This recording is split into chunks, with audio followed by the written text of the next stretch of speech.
The basic problem is that our monopoly utility system has these private companies that don't make money off of the rooftop solar that you generate in your home. And you're right in saying that when the system was set up, it was not contemplated that customers in their homes wouldn't be allowed to provide their own electricity any more than it was contemplated that they wouldn't be allowed to put up insulation that might also reduce their reliance on the centralized power system. But now what we're seeing around the country, and our petition highlights a whole host of examples, is utility companies abusing their monopoly power to continue to control the power system.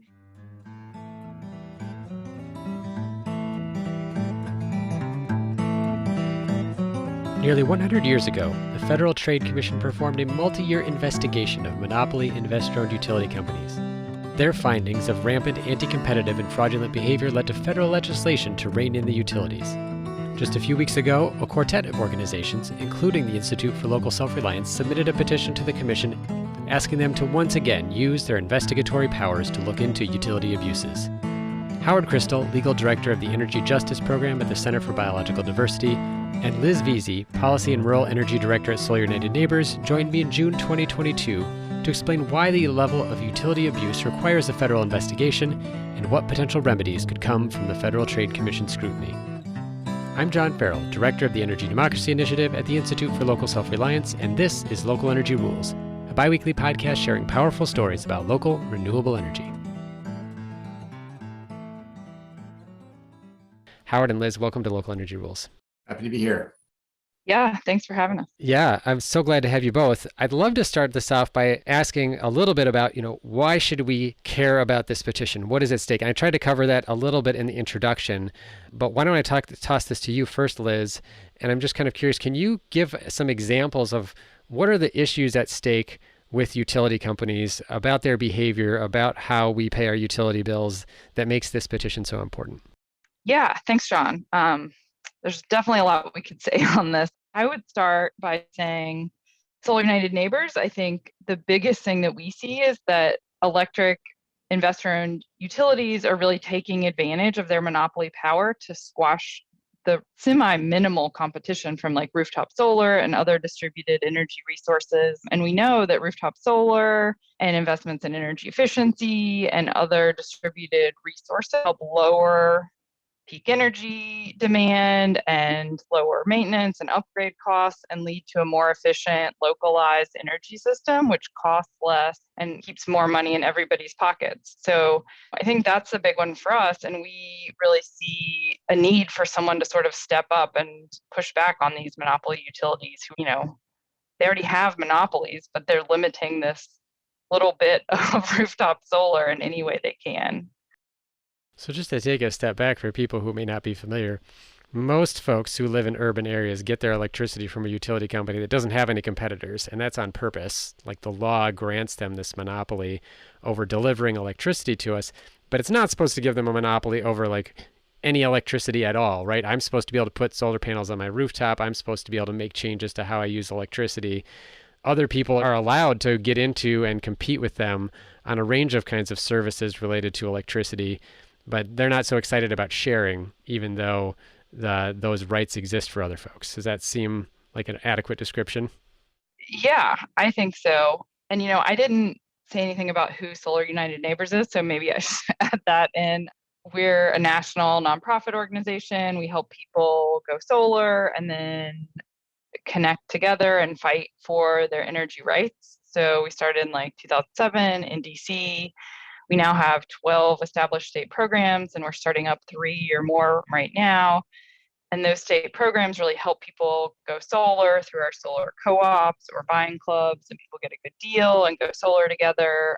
And then we work to organize solar homeowners and supporters to fight for good energy policies. And we also provide solar education and events and resources across all 50 states and beyond. And we've helped more than 6,800 homes and businesses go solar, bringing more than 57 megawatts of solar to the grid. So I guess I would just say that we have a lot of experience working with solar owners and fighting these utilities to try to protect fair credit rates for solar or all kinds of things. There's it's hard. There's a lot of fighting out there. John, if I could also just jump in on your question. Yeah, please do. And then also give a little bit of background. Obviously, Center for Biological Diversity really was kind of the lead author on this petition, and would love to hear a little bit more about the broader work that you do. Sure. All credit to Jean Sue, our program director, who really is the one who has led our work sort of looking at different federal agency opportunities to address the overarching problem of utility abuse of the monopoly power that they have, which is, there are several agencies where we've been taking that issue. And our work at the Energy Justice Program is really to address both the decarbonization and energy justice related issues that are inherent in our utility monopoly system that we've had for a long time, that may have made sense 100 years ago, but just does not make any more sense anymore. But we still have this legislative scheme around the country that gives monopoly power to these utility companies, and they're abusing that power. And that's what this petition is really about. And there's like sort of two central ways that I see sort of problem that we're trying to address. And then I'll talk about the abuses. One is as it relates to decarbonization, which is of course so important. I mean, these monopoly companies are heavily invested in fossil fuels. So they make decisions. Unfortunately, the nature of our private company system that provides our essential utility services, they're acting on behalf of their shareholders, not really in the public interest, even though that's supposed to be their charter. And so in making decisions about how to make investments and how to charge customers, et cetera, they are driven by their bottom lines, which lead them to make decisions that prefer both centralized power and fossil fuels, which is most of the power they provide. And that sort of brings us back to your question and point about rooftop solar and distributed solar. The basic problem is that our monopoly utility system has these private companies that don't make money off of the rooftop solar that you generate in your home. And you're right in saying that when the system was set up, it was not contemplated that customers in their homes wouldn't be allowed to provide their own electricity any more than it was contemplated that they wouldn't be allowed to put up insulation that might also reduce their reliance on the centralized power system. But now what we're seeing around the country, and our petition highlights a whole host of examples, is utility companies abusing their monopoly power to continue to control the power system. And one of the forms that takes, of course, is efforts to disincentivize and dissuade customers through all sorts of means, both kind of legal, although problematic, and not so legal, so that customers are less likely to actually make those investments and are no longer getting the rewards from those investments in rooftop solar that we really think they're entitled to. And we've got, numerous examples. The first thing I wanted to say really quick is to mention a recent report I just saw. You mentioned shareholders. The Roosevelt Institute just put out a report, I think in the past week, about what they called shareholder primacy, which I thought was really interesting. I've sort of taken it for granted, like many people who work in this space, that, these utilities, they have shareholders. Of course, they're just going to work for their benefit. And ignoring the fact that the monopoly that these utilities have was a public grant. And what the Roosevelt Institute report essentially says is we could say that utilities can't send as much money to shareholders and that they ought to be reinvesting it in better things. I don't think it really touches on necessarily the issues of competition that are so central to this petition, but I thought it was really interesting, the timing of that report relative to this petition and the way that utilities continue to prioritize shareholders. Liz, I was hoping maybe you could talk about, as a great example of this tension between utilities kind of abusing their monopoly power and dissuading their customers, can you talk a little bit about what happened in Florida recently, as I think a really powerful example of how this plays out? Yeah, sure. That's the example that comes to my mind when we start talking about this. So Florida Power and Light, or FPL, is the largest investor-owned utility providing electricity in Florida, and is owned by NextEra Energy, which some may say is a misnomer based on some of their anti-solar work. But they have been working to fight solar in Florida for years. The first thing that I'm aware of is a ballot initiative in 2016. They spent millions and millions of dollars to they were trying to dupe Floridians basically into voting for this thing that they thought would support solar, when it actually would just further entrench FPL's power and make it harder for people to go solar in Florida. So thankfully, I think someone found a video of FPL executives talking about how the public was stupid and they were duping the public with this initiative, and people were upset about that, and so it didn't pass. And then, in more recent years, there have been attempts to push back net energy metering or net metering for solar, which provides solar owners or people who lease solar a fair credit for the solar energy that they put back on the grid and share with their neighbors. And there was a huge fight this year that we were very involved in Florida, starting with legislation that was introduced last November. It was written by FPL, and the state senator and the state representative who introduced the bills both got large contributions from FPL right around the time that they introduced the legislation. So it really was bought and paid for and written by FPL. And legislators, we heard, were given basically a mandate to pass it. And I guess to sort of summarize what happened, it passed both the House and the Senate, and then was vetoed by Governor DeSantis, who vetoed it, saying that he was standing up for consumers and trying to help fight inflation, because the legislation basically gave FPL a blank check to add fees to solar customers. And that came on top of a recent rate increase and minimum bill, which means that consumer, ratepayers, instead of paying $10 a month or $5 a month fee plus whatever they use, they can't lower their bill with energy efficiency or with solar below $25 or $30 a month. But people in Florida were upset, and I think that's some, part about the new rate, the higher rates and the minimum bills, and that sort of helped build discontent against that proposal. And, we put up a huge fight, Solar United Neighbors and many of our allies and partners in Florida and the solar industry in Florida.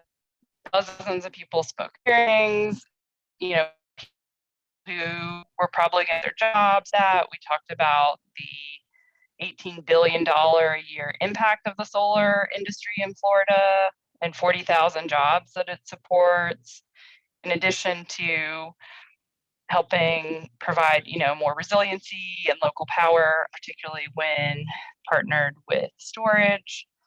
Coalition drove thousands of comments to legislators, but overall, the legislators, some people stood up against it, but many of them are bought and paid for by FPL, and so the most we could get was some slight tweaks to the bill to make it a little bit less bad. And so instead of immediately ending net metering, it got pushed back, and then there was a bit of a glide path, but that was the best we could get through the legislature. But it was vetoed by the governor, and he stood up, for ratepayers, stood up to FP&L, and I think that was a really big victory to see Governor DeSantis do that. Howard, I want to toss it over to you. And the example in Florida, I think, is a really pointed one where FPL has had kind of these repeated abuses of its power, and especially its political power. There's obviously a lot more of examples that are baked into that petition. I was wondering if you could talk a little bit about why the Federal Trade Commission. These utilities are usually regulated at a state level. Maybe there's a state regulatory commission. It might be called a Public Service Commission or Public Utilities Commission. We've got state legislators or state legislatures. So, for example, in Florida, there was a bill that was intended and written by the utility in this case, but intended to change the rules for those energy utilities. What makes it worthwhile? What makes it important that the Federal Trade Commission take a look at this issue and to do it from that federal perspective? Well, John, the fact is that the current system is just not working, and there are two reasons for that. And I've got a dog barking in the background, so I apologize. No worries. Two main reasons for that. One is utilities have grown in size and power. They're often ultimately holding companies that are multi-state, and it's become increasingly difficult for one state, set of state regulators to control their activities. With the repeal of the Public Utility Holdings Act in 2005, which severely limited the ability for these companies to engage in these broader multi-state activities. With that repeal, again, we've had this great consolidation and increase in market power, which is much more difficult for individual states to control. But the second reason is that the as they've gained more power, they've gained more control and influence over those state regulators, right? So they're active in elections and appointments to state regulatory commissions. We see a problematic amount of revolving door between commissions and utilities. And so that's part of the reason why we decided it was appropriate to go to the Federal Trade Commission, which has national jurisdiction over exactly the kinds of practices that we've raising concerns about, to launch an investigation, which is what we're asking for, and to see both what's going on in the industry, again, across state lines, and then to consider what might be appropriate, both enforcement-wise or legislative-wise or otherwise, to rein in these abuses. If I am not mistaken, Howard, there's actually some precedent historically for this. You mentioned the Public Utility Holding Companies Act that was repealed in 2005. That act, as I understand it, came out of a previous Federal Trade Commission investigation of monopoly utility companies, right? I mean, are we basically just repeating the same problem? Well, you're exactly right. I would say what we want to do is repeat a solution. It may not be exactly the same solution, but yes, in the 1920s, there was a enormous problem of consolidated power of utilities. At that time, one of the major fights was fighting public power, because there was more of a question than there should be today about whether the utility system should be dominated by public power players or private companies. And to address the serious abuses that were occurring at that time, the FTC launched a multi-year investigation of the utility industry. And the outgrowth of that investigation was this Public Utility Holdings Act, which severely constrained the ability of utilities to sort of grow in size and market power, et cetera. So again, our view is not that the repeal of PUCA, as it's known, is the only reason why we're having these problems today. There's a lot of other things going on in the system, especially competition that just did not exist 80 years ago. But it's certainly a contributing factor, and it's one of the reasons why we think both, there's precedent for the FTC to look into this, and that there are probably remedies that the FTC can help come up with that will help address these problems.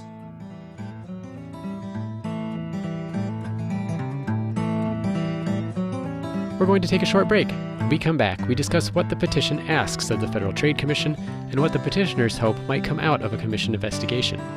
You're listening to a Local Energy Rules podcast with Howard Crystal, Legal Director of the Energy Justice Program at the Center for Biological Diversity, and Liz Veazey, Policy and Rural Energy Director at Solar United Neighbors, about a new petition asking the Federal Trade Commission to investigate monopoly utility abuses. Hey, thanks for listening to Local Energy Rules. If you've made it this far, you're obviously a fan, and we could use your help for just 2 minutes.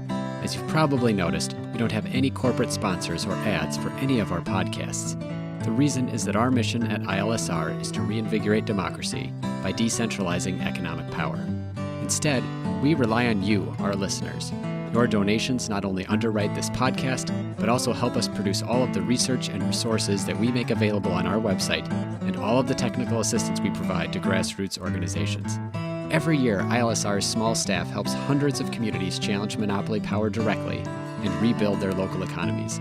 So please take a minute and go to ilsr.org and click on the donate button. And if making a donation isn't something you can do, please consider helping us in other ways. You can help other folks find this podcast by telling them about it, or by giving it a review on iTunes, Stitcher, or wherever you get your podcasts. The more ratings from listeners like you, the more folks can find this podcast and ILSR's other podcasts, Community Broadband Bits, and Building Local Power. Thanks again for listening. Now, back to the program. So I think in Florida, there's definitely more that I could say around this, and FPL has been involved in, and this is legal to do, but maybe we would say sketchy, or challenges the idea of a regulatory compact. But FPL has been involved in running ghost candidates. So someone with the same last name as, say, a climate champion, Javier Rodriguez, had someone running against him who had the last name Rodriguez. And, FPL was involved in setting up this candidate who siphoned off enough votes that the climate champion was not reelected. It was a close vote, but the person lost because of that ghost candidate. FPL was involved in multiple cases of that.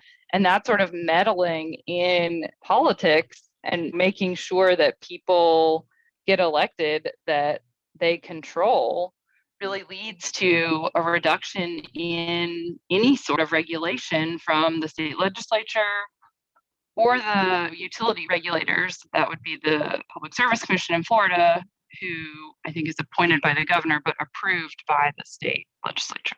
So let's talk a little bit about what the petition is asking of the Federal Trade Commission. What are some of the things, and we've talked about a few examples, we've really covered a lot of ground on Florida Power and Light. What broadly are the things that the petition is asking the Federal Trade Commission to look into that we see?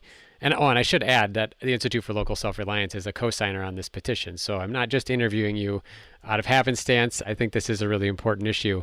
And obviously we've signed on to it as well. I'm not sure which one of you wants to take this first, but what is this petition asking of the Federal Trade Commission? I'm happy to take a first stab at it. First, I'd frame it this way: is what we're asking for is an investigation.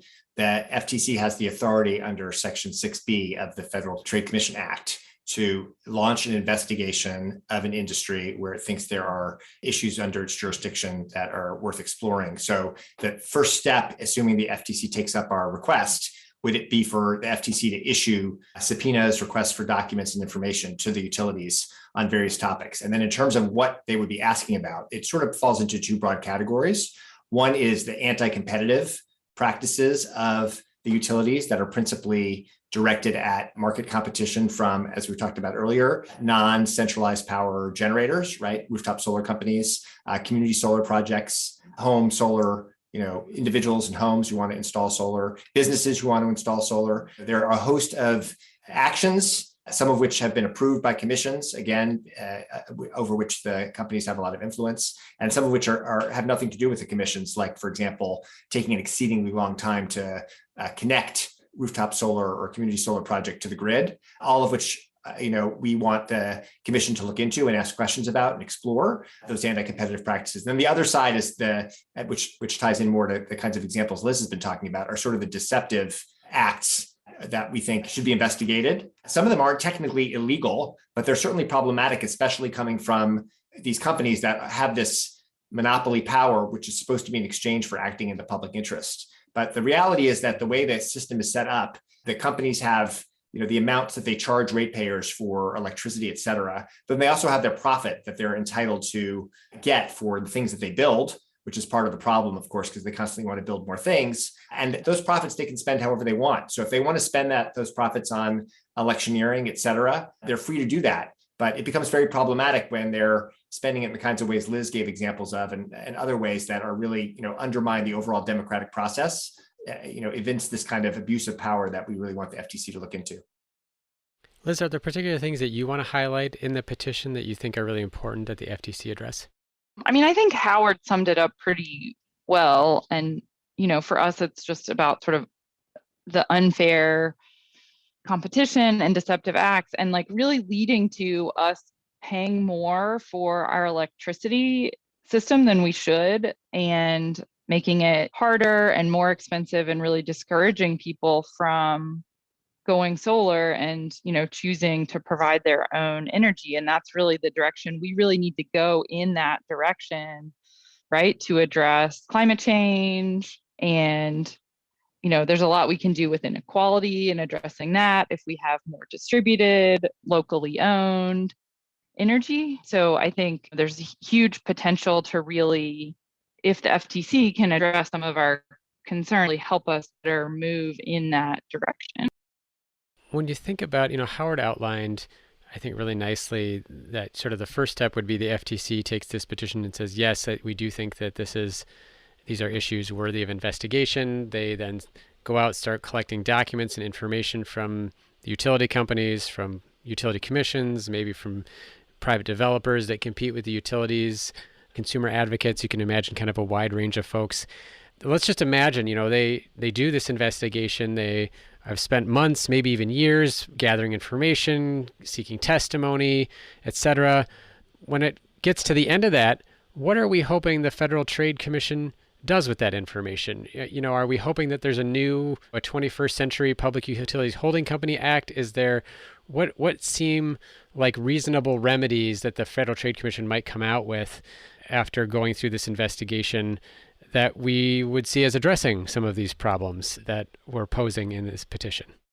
I'll take a first crack at that one. We suggested a couple of possibilities in the petition itself. The first of which is enforcement actions, right? I mean, there are a number of things identified in the petition that we think are right for both, civil and or even criminal enforcement, frankly. And one of the concerns we raise is because of the influence that the utilities currently have over state regulators and other state decision makers, it may be more appropriate for these to be looked at maybe by DOJ and maybe by the Federal Energy Regulatory Commission in the nature of enforcement, or there may be enforcement that the FTC itself, it's appropriate. So that's sort of one category. Another one, going back to the inherent in your question, is the legislative possibility. It may be that there are legislative improvements that can be made, not necessarily a return to PUCA, but maybe other proposals that the FTC could help develop over time. And maybe they would also seek some stakeholder input about that. And then, another area, and we haven't really touched on this, is one of the kind of issues or problems that's baked into all this is as part of these monopoly utilities having this agreement with the states that allows them monopoly control over service territories, they therefore in general are often immune from antitrust laws. And a lot of the kinds of concerns that we're raising really sound in antitrust, particularly as it relates to the anti-competitive actions against rooftop solar, et cetera.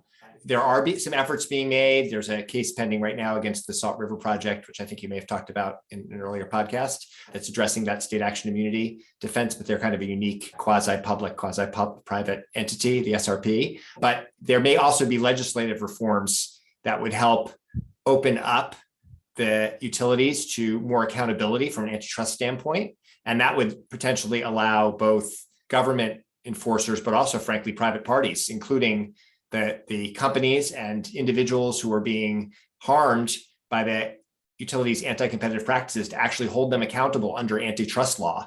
So that's another one of the reforms that we sort of have suggested that the FTC might explore once it's collected information. I'm going to ask you this same question, Liz, and kind of the remedies that you're seeing, or maybe some of the outcomes that we could see from this. But I wanted to stick on this issue about like the political stuff, because you had mentioned it, Liz, in the context of Florida Power and Light. And I keep getting curious about, there's the Supreme Court recently has sort of established a legal line of thinking around this notion of compelled speech. And they did it in the context of unions, but it seems to have a lot of potential relevance here where we have utilities that are monopolies. So I can't choose where to spend my money on energy, right? If I want electricity service where I live in Minneapolis, or where I'm living in Tallahassee, or where I'm living in San Francisco, I have one choice. I'm just even describing it as a choice is a little bit silly. And that utility, whether it's part of its profits or whether it's the money that's going to cover expenses for the system, like that money is captive. I'm captive. And then the utility goes out and they spend that money, whether it's helping a ghost candidate run for office, whether it's buying political ads to support certain ideas or campaigns. They do lots of things that many of us would never want our money spent on in terms of political speech. I guess it seems to me like that is potentially one of the remedies that Congress could consider in light of any FTC investigation. So Liz, I'm gonna toss it to you. Maybe you think that's crazy, you're not interesting to talk about. You have other things you want to talk about, but I'm just going to throw that out there as something I saw as very interesting in this idea about kind of utility political machinations. Yeah, that is a good question. I mean, I think Howard might have more ideas since he's a lawyer on like what actually could happen on that front in terms of, but there are some state laws that exist, I think, that provide some limits to money that utilities can spend on lobbying or certain political activities, or at least say that money has to come out of the pot that's like for their shareholders versus ratepayer funds. Mm-hmm. Is there anything else, Liz, that you would like to add? We can come back to Howard on the lobbying thing if he's interested, in terms of like the potential remedies from the petition, things that you've been thinking about. Solar United Neighbors is particularly feeling like, this is one of those things. Maybe it's around net energy metering compensation, rooftop solar interconnection. Is there something in the work that you do in particular, helping people go solar and then fight for solar rights, that you see as really important and you hope that the FTC would provide some remedy to address? Yeah, that is a good question. I think there could be action at the federal level that maybe helps enshrine people's rights to go solar and have fair competition, maybe something around microgrids and other sort of aggregation of distributed energy resources. I mean, we've seen some action at FERC on that, already around Order 2222 and sort of the aggregation of distributed energy resources. But, maybe there's more that could happen at the federal level around that to sort of increase this competition. There could be potential increased support for public power and sort of like the REA of, earlier this century, and supporting rural electrification and rural electric co-ops and people coming together to bring electricity. I think the federal government could help support people in states to buy out investor-owned utilities. And I know there's an initiative. I just attended an event today with folks from Maine who are working hard on doing just that in Maine. And, they want to lower rates and address climate change and really support distributed solar. And they want to create this public power authority in Maine to really drive that, because they're not seeing that from the investor-owned utilities now. So I think that's another interesting idea. I'd like to go back to your First Amendment question for a minute, if that's okay. Yes, please do. I would love to hear more about it. It's an area I've spent a bunch of time working on. So the first thing, to just tee off of Liz's point, it's true that there are laws that on the books that restrict the ability of utilities to charge ratepayers for lobbying activities. But the first thing to note, and to tie it back to the petition, that doesn't, regardless of whether they're using their profits or ratepayer money, they can't do illegal things, including like bribing legislators, right? So when they're bribing legislators, it doesn't matter if they're using their profits for that. The division is irrelevant. So that's like one category of abuses that we talk about are illegal activities that utilities are engaged in. It doesn't matter where the funds come from. So that's sort of level one. Level two is this question about what pot of money, right? And it is true that in general, under the current state of the law, there is a lot more latitude for how companies lawfully spend their profits than how they spend ratepayer money. But again, and there are examples of this in the petition, including in the First Energy context, Energy and Policy Institute has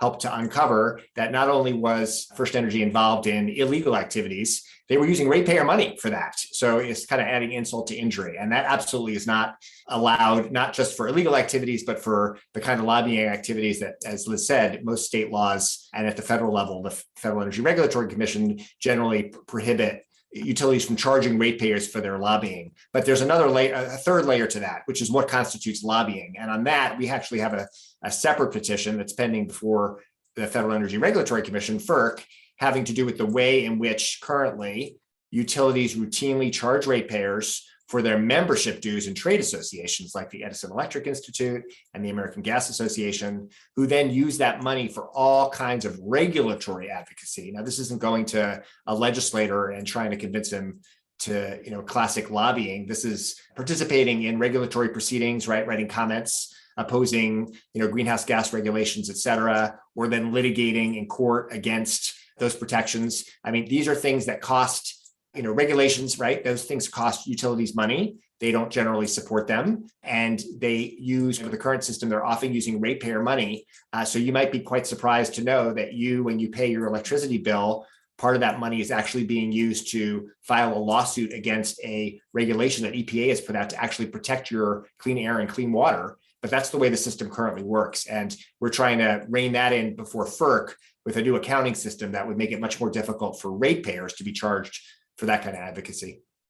That's so great to give that overview. And we'll make sure that I just want to note, we'll have links on our show page to the FERC petition, the FTC petition, the Salt River Project podcast, all the things that we've referred to in this conversation, so folks can follow that trail down a little bit further. I just want to wrap up by asking, is there anything that people who are listening to this podcast can do? I know that, Solar United Neighbors had a webinar about this petition. I'm guessing they can still get online and hear a recording of that. The petition language itself is on the Center for Biological Diversity's website. But what can people do? How can they either learn more, or is there any particular action they can take to support this if they are so inclined? Great question, John. Yeah, people can see the webinar on Solar United Neighbors YouTube channel. And On our website, we do have an action where people can, sign on to this and send a message to the FTC and to their national representatives. I will send you a link to that, and people can go to solarunitedneighbors.org/action, and you should be able to find it on the action on that page. It's called "It's Time to Hold Monopoly Utilities Accountable." That's great. Thank you, Liz. Howard, anything? And I'll just add that this is an opportunity to sort of build power, right? The Federal Trade Commission is a incredibly powerful and important federal agency, but they do a lot. They've got a lot on their plate. So it's incumbent upon all of us to convince them that this is important enough, that they should conduct this investigation. And that involves not just, as Liz said, you as an individual. If you can join the call by signing on, that's fantastic. But if you are part of an organization, your organization can weigh in and shoot a letter to the Federal Trade Commission and show your support. If you have access to or involved in politics, and you could convince your town or your community otherwise to let the Federal Trade Commission know that this is an important investigation, that's also be hugely helpful. But I think the more groups and individuals that the FTC hears from, that this is important. And again, just to be clear, we're not, the petition is not asking for a particular outcome. We're asking for an investigation. So it's a pretty low bar. So if you agree with us that there's enough here, when you take a look at the petition, to actually look further, then please do everything you can to try and help us convince the FTC to take this up. I'm thinking of the dozens of leaders from cities that have made 100% renewable energy commitments and run into the brick wall of their electric utility company ought to be the kinds of folks that would be interested, at a minimum, in signing on to this petition. So really appreciate that, Howard, that there's an opportunity for them as well. Well, Liz, Veazey, Howard, Crystal, thank you so much for taking the time to explain this petition, the potential role of the Federal Trade Commission in helping to hold monopoly utilities accountable. Really appreciate you joining me today. Thank you, John. Yeah, thanks, John. It was great.